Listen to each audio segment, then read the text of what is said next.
Dalam seri yang ke-39 ini didukung oleh para pemain Benny sebagai Panglima Sipi, Wahyu sebagai Mengci, Armando Nida sebagai Panglima Kausing, Edi Dosa sebagai Lau Sisan, Eli Ermawati sebagai Mesin, Asdi Suhastra sebagai Empu Ranubaya, dan Nusri pembawa cerita. Selamat menikmati.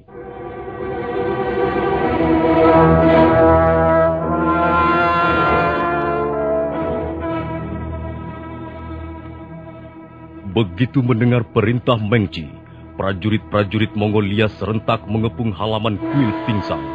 Panglima Kausing tak dapat berbuat apa-apa. Dia hanya melihat apa yang akan terjadi dari atas punggung kudanya. Sementara itu, Lau Sisan berdiri tegak. Mesin sudah siap dengan kuda-kuda di sebelahnya. Ayo prajurit-prajurit kubilaikan. Ayo, tangkaplah pendekar Lau. Tapi kami pun tak akan tinggal diam. Kalau kalian menarik pedang, kami pun akan menarik pedang.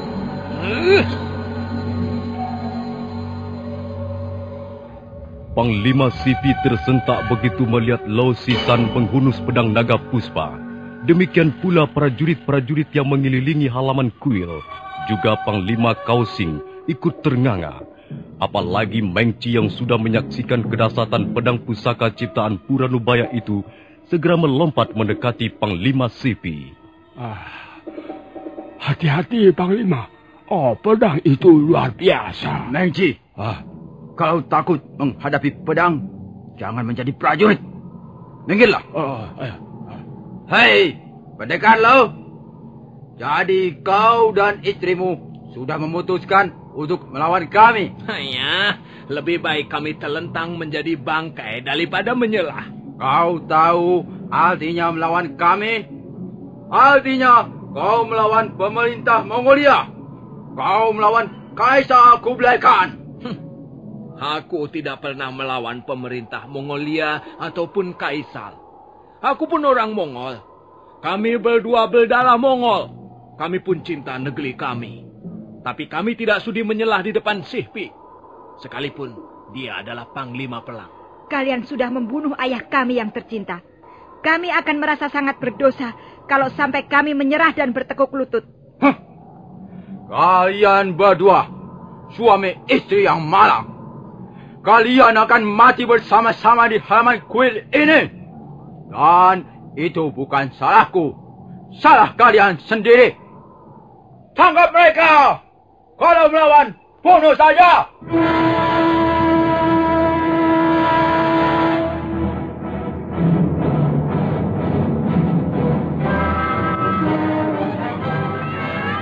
Halaman kuil pingsan yang biasanya diliputi kesunyian itu menjadi hingar-bingar. Denting pedang dan teriakan mereka yang bertempur seakan ingin mengatasi deru angin laut yang mengalir sepanjang musim. Pendekar Lau terus mengamuk dengan pedang naga puspa.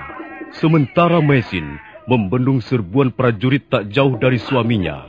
2 orang prajurit telah jatuh menjadi korban. Sementara beberapa orang prajurit buru-buru mengambil senjata baru, pengganti senjata yang telah patah berkeping-keping. Hentikan! Hei! Mengapa kalian kotori halaman kuil ini dengan pertikaian berdarah? Hentikan!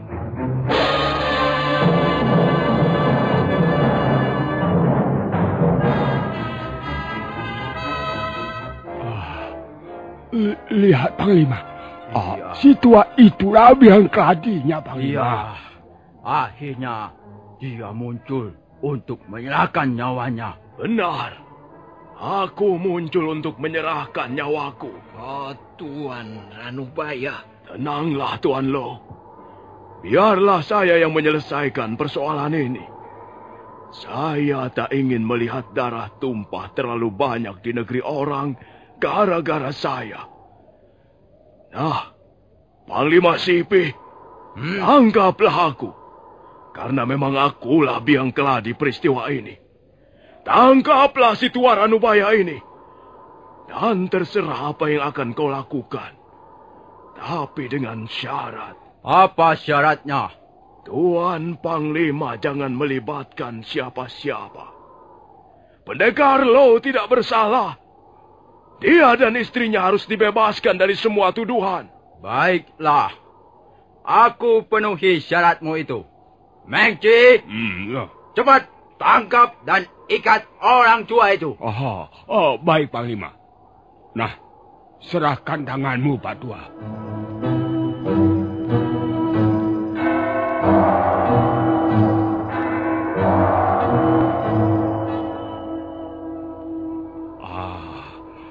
Sudah, Panglima. Tangannya sudah saya ikat kuat-kuat. Tak mungkin dia terlepas lagi. Bagus, bagus. Akhirnya tugas kita berhasil dengan baik. Tapi saya masih belum puas kalau dua orang itu tidak ikut diringkus. Panglima Sipi.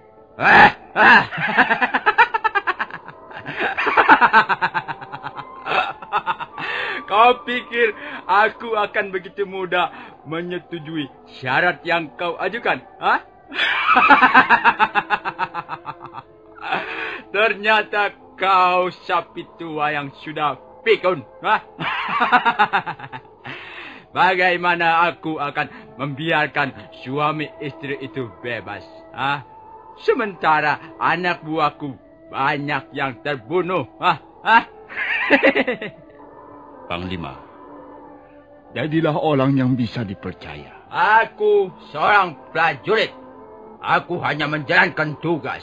Kau tidak jantan, tidak kesatria. Aku tidak peduli sebutan-sebutan seperti itu. Aku harus berhasil menjalankan tugasku. Ternyata lidahmu cukup berbisa. Aku menjunjung tinggi perintah Kaisar. Tapi kau juga harus menjaga nama baik prajurit Mongolia. Dua orang itu sudah membuat kerugian besar. Sejumlah prajurit terbunuh. Apakah perbuatan seperti itu bisa dibiarkan? Hanya, aku tidak sudi menjadi bahan pertengkaran seperti ini. Kau memang manusia tengik, Panglima Sipi.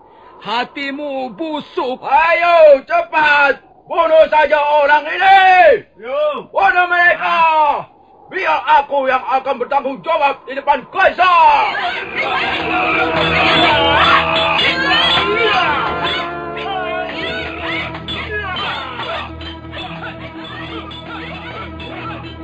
Kembali halaman kuil pingsan menjadi hingar-bingar oleh suara perkelahian. Pendekar Lo mengamuk. Pedang naga puspa menyambar kiri kanan, bagaikan tangan dewa pencabut nyawa mencari mangsanya. Tubuh prajurit Mongolia itu bergelimpangan. Panglima Sipi terkejut sekali melihat prajuritnya banyak yang roboh.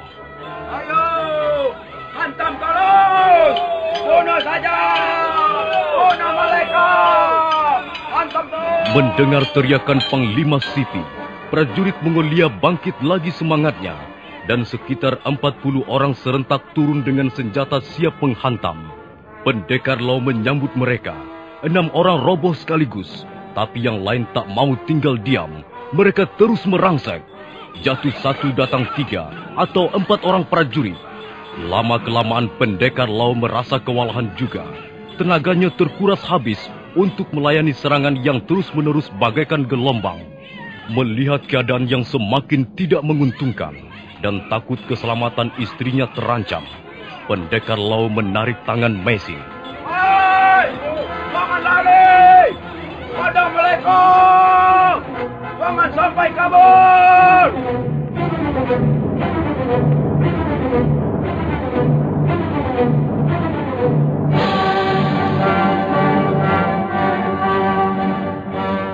Setan neraka! Mereka adalah membunuh banyak sekali orang-orangku. Kalau sampai tertangkap, akan aku cincang tubuh mereka.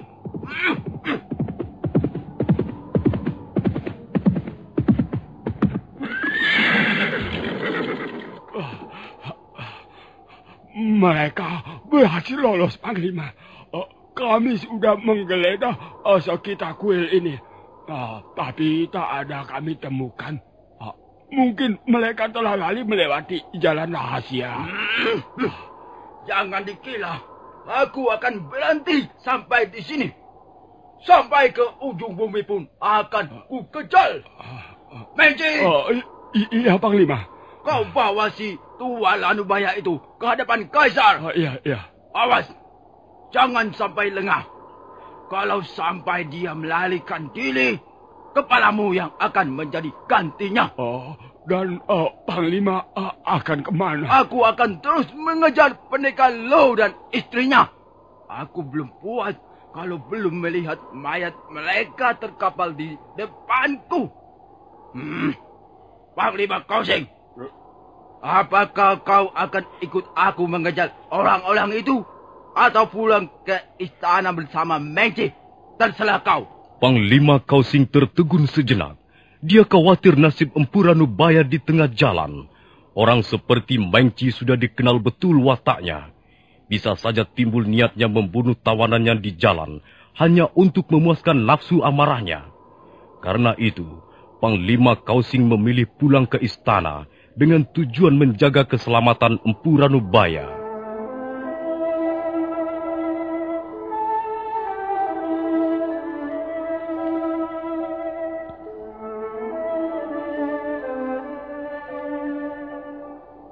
Dalam keadaan tangan diikat, Empu Ranubaya dinaikkan ke atas kuda. Dengan dikawal 10 orang prajurit, Mengci menggiring orang tua itu meninggalkan halaman kuil. Panglima Kausing berkuda di belakang rombongan. Sementara itu, Panglima Sipi dengan sisa-sisa prajuritnya terus mengadakan pengejaran.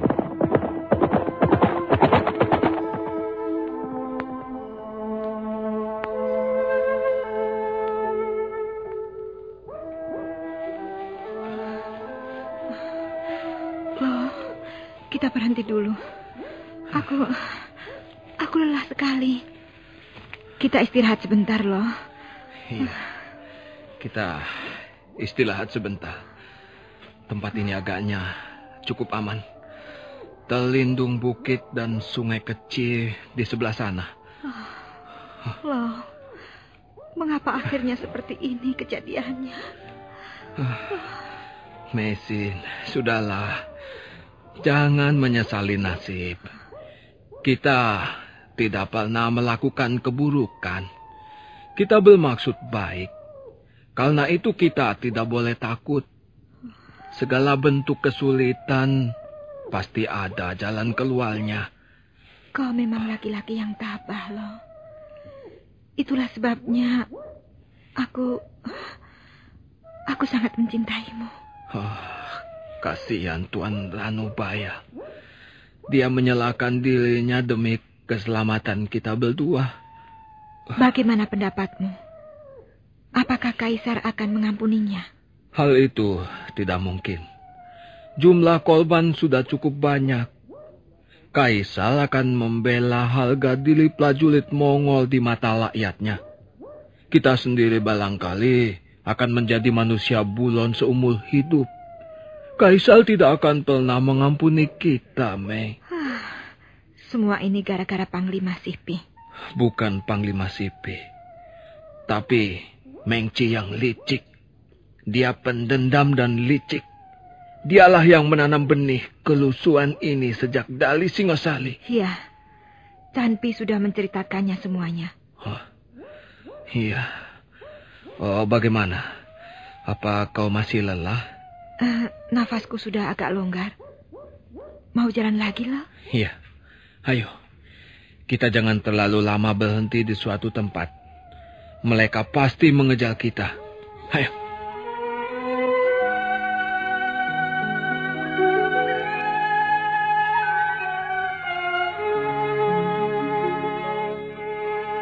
Malam itu, Lao Sisan dan Maisin terus berjalan menyusuri daerah perbukitan. Bukit itu sambung menyambung, bersusun-susun seperti sengaja dibuat oleh suatu kekuatan, dengan maksud membentengi daratan Mongolia dari ancaman badai laut Cina Selatan yang terkenal ganas.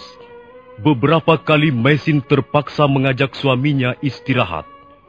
Pagi hari, mereka meneruskan perjalanan dan segera tiba di sebuah pantai yang sunyi dan lengang. Pantai apa ini namanya, Lo? Tahukah kau? Kalau tidak salah, kita sekarang berdiri di tepi pantai Haitang. Nah, gunung yang tampak keabu-abuan dari sini itu namanya Gunung Loksan. Di kaki gunung itulah aku pernah tinggal bersama pamanku setelah kedua orang tuaku meninggal. Oh ya, apa kau tidak ingin minum? Minumlah, supaya kekuatanmu bertambah. Ayo. Apakah kita akan terus berjalan, Lo? Iya, Mei. Kita akan terus berjalan. Sampai kapan kita akan terus berjalan seperti ini? Sudahlah. Jangan bicara seperti itu. Lihat, Lo. Hah? Ada perahu tongkang tertambat di tepi pantai. Oh iya. Mungkin perahu milik nelayan di sekitar tempat ini. Ombak terus mendebur. Buihnya memutih menjilat pantai. Suami istri pendekar itu, karena letih dan mengantuk, akhirnya tertidur pulas di sela-sela tumbuhan pantai. Matahari naik semakin tinggi, dan awan hitam nampak mulai bergulung dari arah selatan. Mei, Mesin, bangun, Mei. Ada apa, Lo? Aku mendengar delap pasukan berkuda. Lihat. Debu mengepul di balik pohon-pohon liar itu. Apa yang akan kita lakukan, Lo? Cepat bawa kantong air itu. Ayo, kita naik perahu. Naik perahu? Iya. Kita mau kemana? Sudahlah, cepat. Kita harus menyelamatkan diri. Ayo, kita bisa menggunakan perahu tongkang itu untuk menghindarkan diri dari kejaran mereka. Ayo.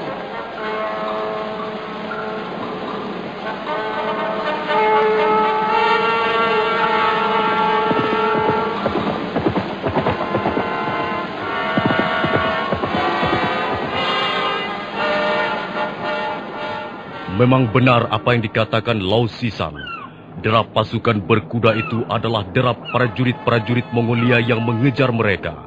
Panglima Kausing nampak kecewa dan kesal sekali karena buronannya kabur. Dengan geram, Panglima perang Mongolia itu memandang ke arah laut, di mana perahu tongkang yang ditumpangi Lau Sisan dan istrinya melaju meninggalkan pantai. Sudah! Biar mereka pergi! Tak usah dikejar lagi. Bukan kita yang akan membinasakan mereka, tapi badai. Ya, aku melihat awan hitam bergulung-gulung. Dan aku tahu badai laut yang ganas ada di dalamnya. Biar mereka menjadi bangsa badai. Biar mereka binasa di tengah lautan sana. Ayo, kita kembali. Kita kembali ke istana.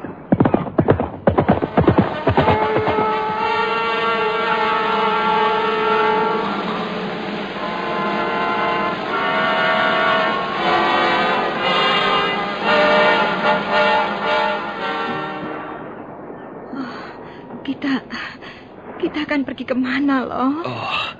Entahlah. Angin yang akan membawa kita, Mei. Sepertinya perahu ini akan membawa kita jauh meninggalkan negeri sendiri. Iya, tapi kita harus bersyukur. Perahu ini masih bagus. Masih cukup kuat untuk berlayar mengalungi sambung Jalalaya. Lo, apakah kita akan pergi jauh? Lo, suamiku. Mengapa kau diam saja? Mengapa kau tidak mau menjawab pertanyaanku? Apakah kita akan pergi jauh, Lo? Mei, aku tak ingin kepala kita dipancung Algujo. Inilah satu-satunya jalan untuk menyelamatkan diri. Kau tidak usah khawatir, Meisin. Kalau keadaan sudah aman, aku akan melapatkan perahu ini ke pantai, negeri sendiri kembali. Tapi saat sekarang ini, kita harus meninggalkan daratan Mongolia, Mei. Hei, Meicin, mengapa kau menangis? Entahlah. Dalam 3 hari semuanya berubah. Mengapa nasib manusia cepat berubah, Lo? Mei, jangan memikirkan nasib.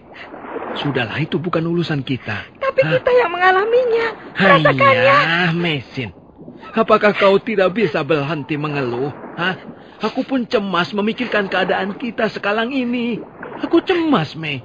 Aku takut. Aku gelisah menghadapi apa yang belum nampak di mata kita, Mei. Maafkan aku, loh. Maafkan aku, suamiku. Sudahlah, Mei. Hentikan tangismu.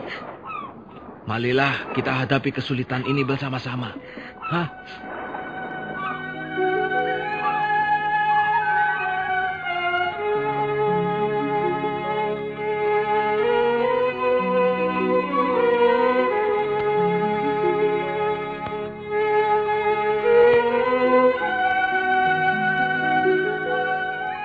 Perahu tongkang terus melaju terbawa angin. Pantai sudah hampir tak nampak lagi. Tinggal garis-garis putih dan samar-samar yang menandakan bahwa di sana ada daratan. Mendadak gelombang semakin tinggi dan angin bertiup kencang. Loh, nampaknya akan ada badai besar. Lihat, awan hitam bergulung-gulung. Loh, perahu kita bisa tenggelam. Meisin, berdoalah. Berdoalah agar penguasa alam menyelamatkan kita. Loh, jangan lepaskan aku, loh. Tidak, istriku. Tidak, kau tidak akan kulepaskan. Kalau memang harus mati, kita akan mati bersama-sama di tengah badai ini, Li.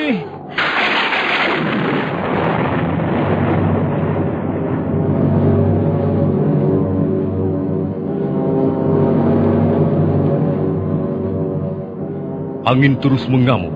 Perahu tongkang nampak sama sekali tak berdaya menghadapi samudra yang sedang murka. Perahu itu terus terbawa angin ribut tak tentu arahnya. Sementara Meisin dan Lau Sisan tak mampu berbuat apa-apa kecuali berdoa. Nah, para pendengar sekalian, bagaimana kisah selanjutnya? Apa yang akan terjadi dengan perahu tongkang yang malang itu? Silakan mengikuti seri berikutnya. Sampai jumpa.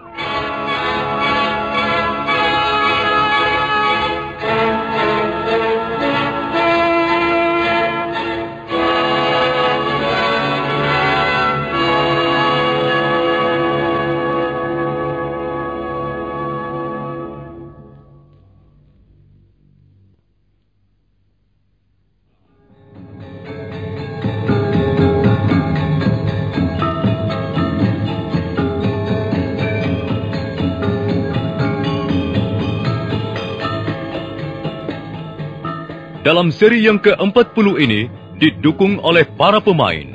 Sono sebagai Arya Wiraraja, Petrus sebagai Jaya Katwang, Ai sebagai Nararaya Turuk Bali, Bambang K sebagai Kebo Mundarang, Heri sebagai Dia Wijaya, Rusli sebagai Rangga Lawe, Kasdu sebagai Lembu Sora, Iwan Dahlan sebagai Prana Raja, Edi Juni sebagai prajurit, dan Nusri pembawa cerita. Selamat menikmati.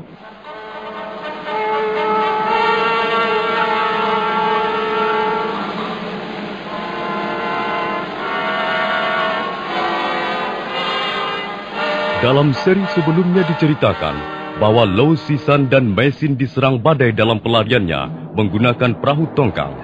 Bagaimana nasib mereka akan dapat diketahui dalam seri-seri berikutnya nanti. Sekarang, marilah kita kembali ke Singasari.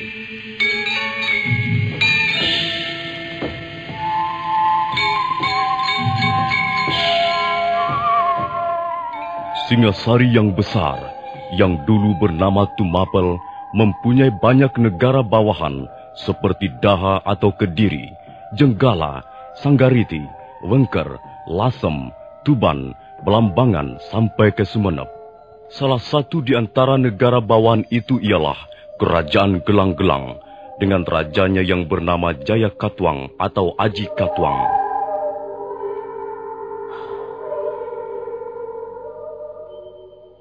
Suatu hari, saat senja mulai turun dan cahaya matahari semakin lemah, nampak seorang penunggang kuda memasuki kota Gelang-Gelang. Penunggang kuda yang sudah lanjut usia, berjenggot putih dan mengenakan pakaian mirip seorang Brahmana, menarik tali kekang kudanya begitu tiba di depan pintu gerbang istana Gelang-Gelang. Hei, prajurit, berilah aku jalan. Aku mau menghadap Sang Prabu Jaya Katwang. Maaf, apakah Tuan membawa surat perintah untuk menghadap Sang Prabu? Tidak. Aku tidak membawa surat perintah apa-apa. Kalau begitu, kami tak dapat mengizinkan Tuan masuk. Kami terpaksa menahan Tuan di pintu gerbang ini.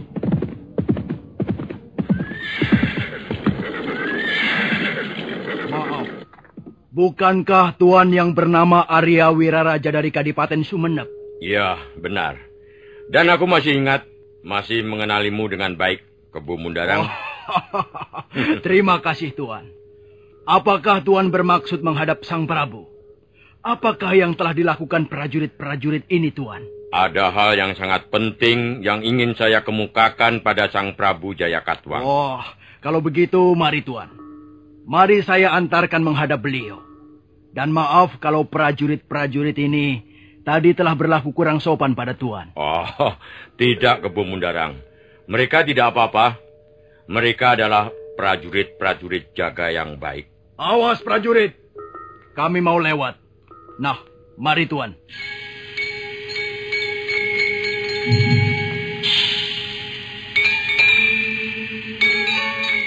Prabu Jayakatwang menerima kehadiran Arya Wiraraja di ruangan pendapa Istana Gelang-Gelang. Mereka lalu segera terlibat dalam suatu pembicaraan mengenai kenegaraan.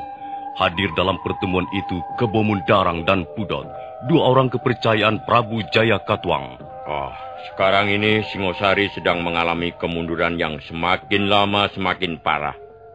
Barangkali puncak kejayaan Prabu Kertanegara sudah lewat.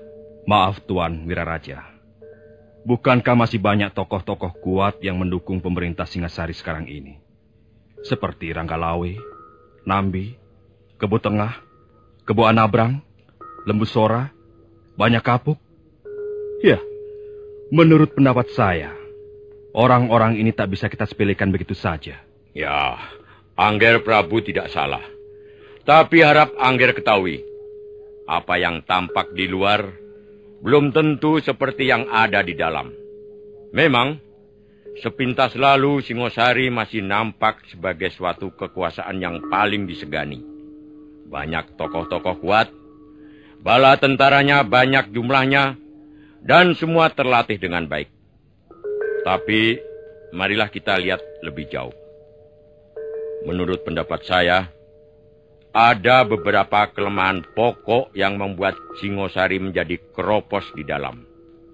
Pertama, rajanya sendiri, Kertanegara, terlalu merasa dirinya paling besar, paling hebat, sehingga tidak sudi mengindahkan pendapat ataupun saran para bawahannya. Gagasannya menaklukkan Swarna Bumi adalah contoh betapa congkaknya, betapa serakahnya raja itu. Maka, walaupun akhirnya Swarna Bumi bisa ditundukkan, tetapi banyak akibat samping yang merongrong kekuatan Singasari dari dalam. Para pembantunya sekarang sudah tidak begitu kompak lagi. Patih Raganata bahkan sekarang sudah mengundurkan diri dan menjadi seorang adyaksa di Tumapel. Ini pun sebagai bukti bahwa sebenarnya Kertanegara sudah tidak disukai orang-orang di sekelilingnya. Nah, keadaan seperti ini bukankah bisa dikatakan Singosari bagaikan macan tanpa gigi? Macan itu masih nampak menyeramkan karena bulu-bulunya, karena misainya, karena seringainya dan geramnya yang menunjukkan bahwa dia seekor macan. Tetapi kalau menggigit, tidak akan terasa sakit lagi. Memang benar apa yang diutarakan Tuan Wiraraja itu, Gusti Prabu. Sebenarnya kita tidak perlu merasa gentar pada Singasari. Apalagi Kertanegara suka minum tuak. Ini kelemahan mencolok atas diri pribadi seorang raja. Tuak membuat orang mabok. Tuak membuat orang terlena dalam mimpi dan membuat tidak waspada. Orang yang tidak waspada jelas lemah. Dan kalau ada serangan dari pihak musuh, pasti akan celaka.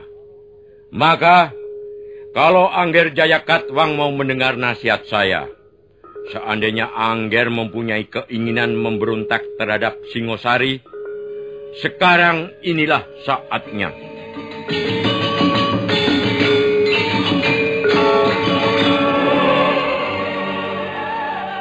Jaya Katuang sebenarnya masih adik ipar Prabu Kertanegara sendiri.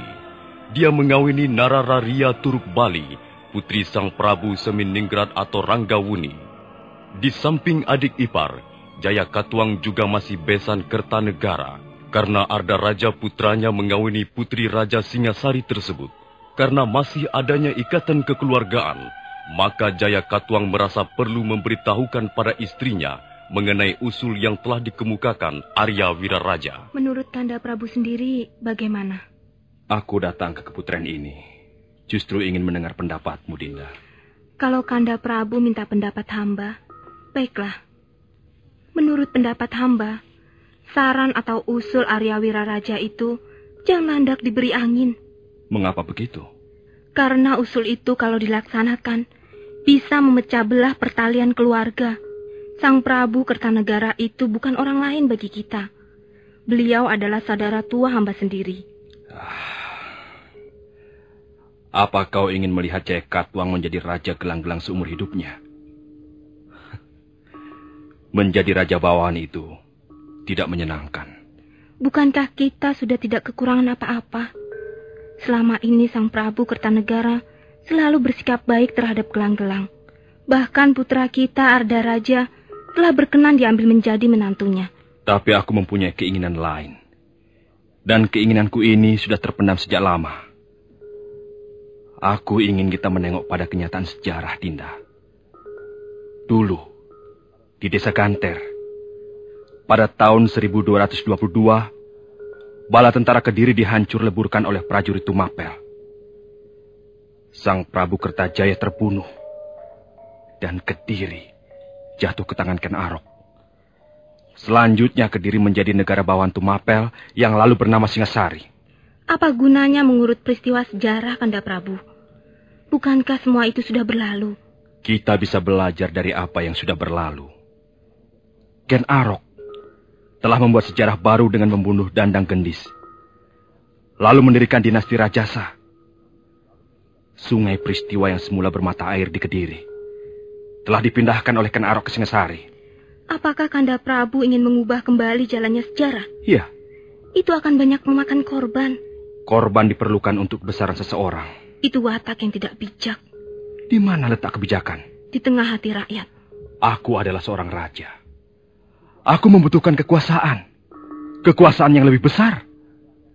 Dengan demikian, rakyatku akan mempunyai derajat kehidupan yang lebih tinggi. Rakyat hanya membutuhkan ketentraman. Tidak. Rakyat harus dibawa berjuang. Rakyat harus mendukung raja yang berjuang. Dan sekarang ini, aku tengah mempersiapkan sebuah api perjuangan yang sebentar lagi akan bernyala-nyala membakar seluruh Singasari sampai ke tahta Prabu Kertanegara. Kanda Prabu, rupanya benar firasatku dalam mimpi semalam. Kanda Prabu akan baku hantam dengan keluarga sendiri.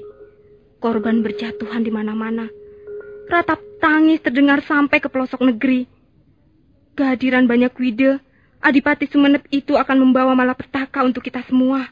Mengapa kau bisa berkata begitu? Hamba tak ingin Kanda Prabu menjadi korban orang yang sakit hati. Apa maksudmu? Arya Wiraraja atau banyak wide adalah orang yang sakit hati. Oleh Kanda Prabu Kertanegara, dia dilorot kedudukannya dari Demung menjadi Adipati di Sumenep. Rupanya hal itu sangat membekas di hatinya. Dan sekarang dia datang ke Gelang-Gelang untuk membalaskan sakit hatinya dengan memperalat Kanda Prabu.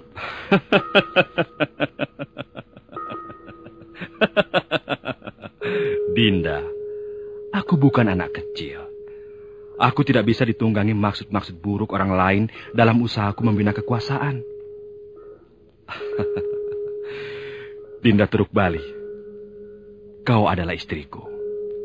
Sekalipun kau adik Prabu Kertanegara, tapi kau adalah permaisuri Raja Gelang-Gelang. Dan sekarang Jaya Katuang, Raja Gelang-Gelang itu, sedang merencanakan sesuatu yang besar. Dinda, kau harus mendukung suamimu. Ya, baiklah Kanda Prabu. Kalau memang demikian tekad Kanda Prabu, hamba hanya bisa menurut. Aku tak mau selamanya menjadi raja bawahan. Aku adalah putra Sastrajaya, cucu Prabu Jayasabha, anak turun raja-raja Panjalu. Aku akan membangun kembali kejayaan Kediri dari puing-puing kehancurannya di desa Ganter.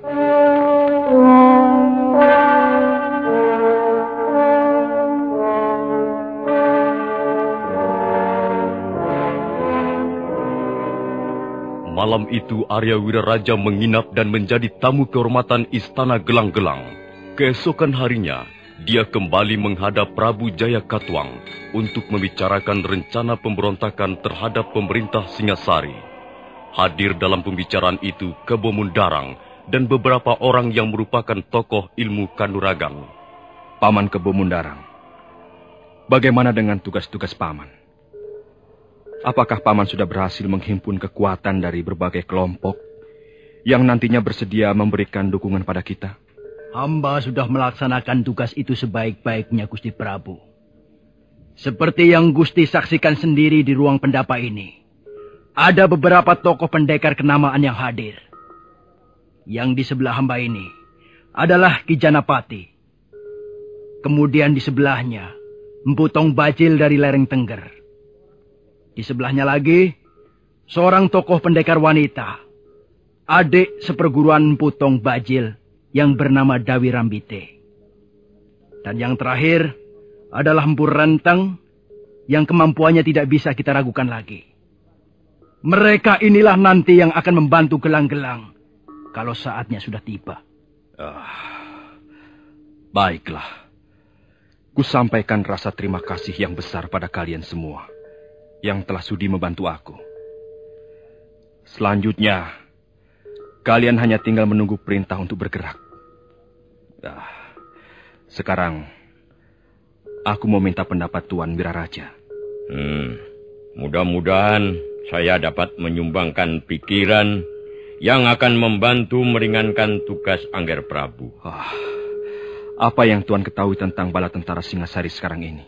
Bala tentara Singasari sekarang ini keadaannya tidak perlu menimbulkan kekhawatiran Angger Prabu. Memang jumlahnya masih cukup banyak, tapi mereka bukanlah prajurit-prajurit pilihan semuanya. Sebagian besar justru mereka hanyalah prajurit pajangan.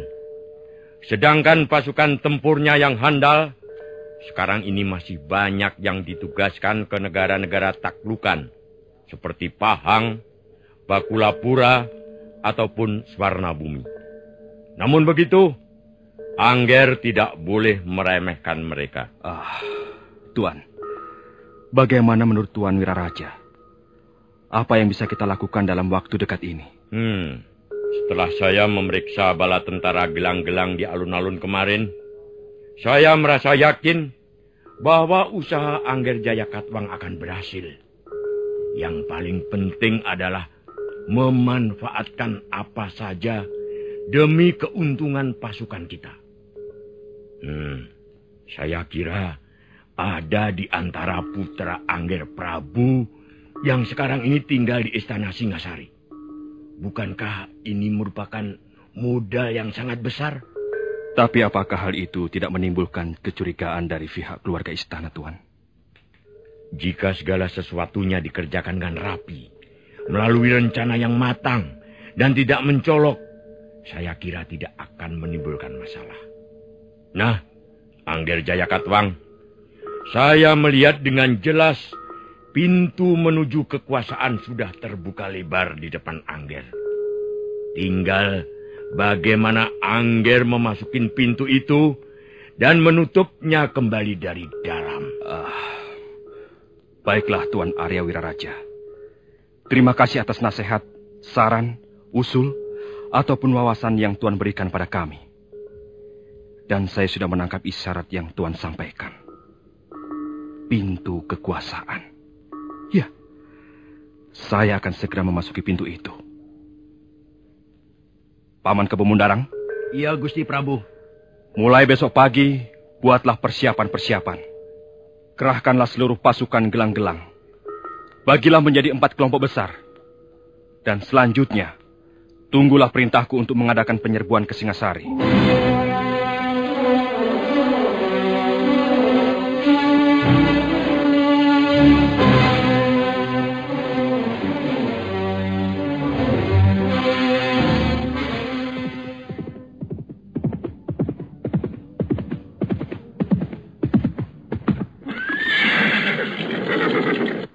Gusti Ranggalawe, menurut laporan yang hamba terima dari Palatrik Sandi, kerajaan Gelang-Gelang secara terang-terangan telah memberontak. Memberontak? Secepat inikah Jayakatwang memberontak? Benar, Gusti. Pasukan Gelang-Gelang telah bergerak dari sebelah utara Daha, dan sekarang mereka telah memasang kemah di desa Mameling. Kalau begitu aku harus memberitahu Paman Lembusora.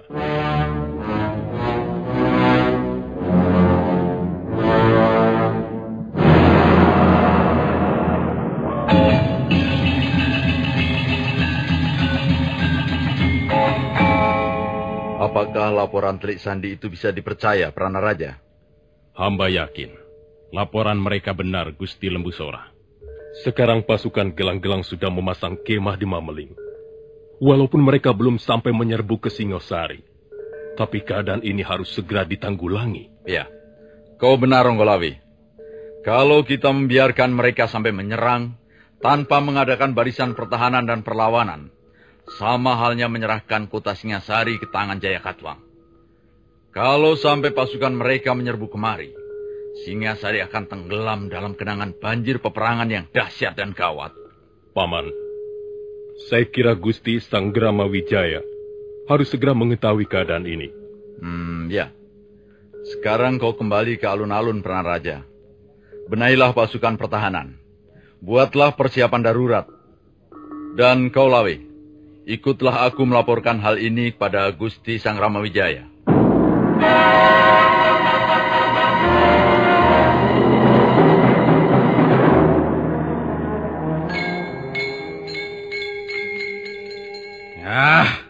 Rupanya Gelang-Gelang sudah tidak sabar lagi mencaplok Singasari. Dan apa yang kita duga semula, sekarang terbukti kebenarannya, Gusti. Ya. Gelang-Gelang jelas terlibat dalam berbagai peristiwa kerusuhan di Singasari akhir-akhir ini. Kalau memang Jayakatwang sudah menancapkan tiang kemahnya di Mameling, kita harus bertindak, Paman Lembusora. Benar, Gusti. Dan sekarang kami sedang menunggu keputusan untuk bertindak.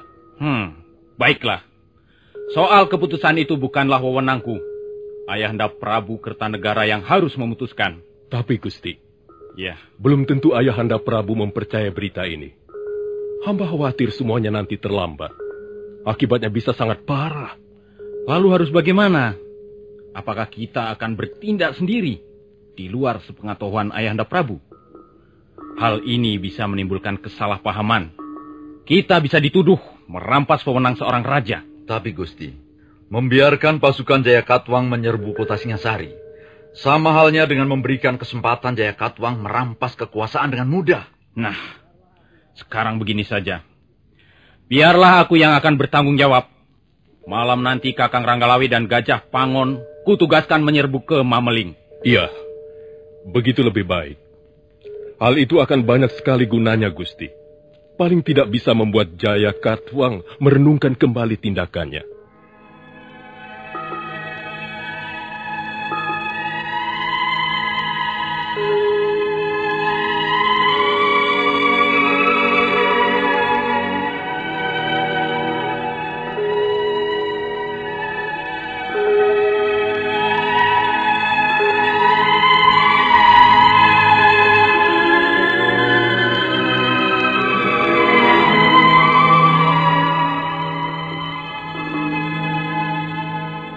Demikianlah, Dyah Wijaya atau Raden Wijaya atau Sanggrama Wijaya telah mengadakan pertemuan darurat dengan para tokoh Istana Singasari.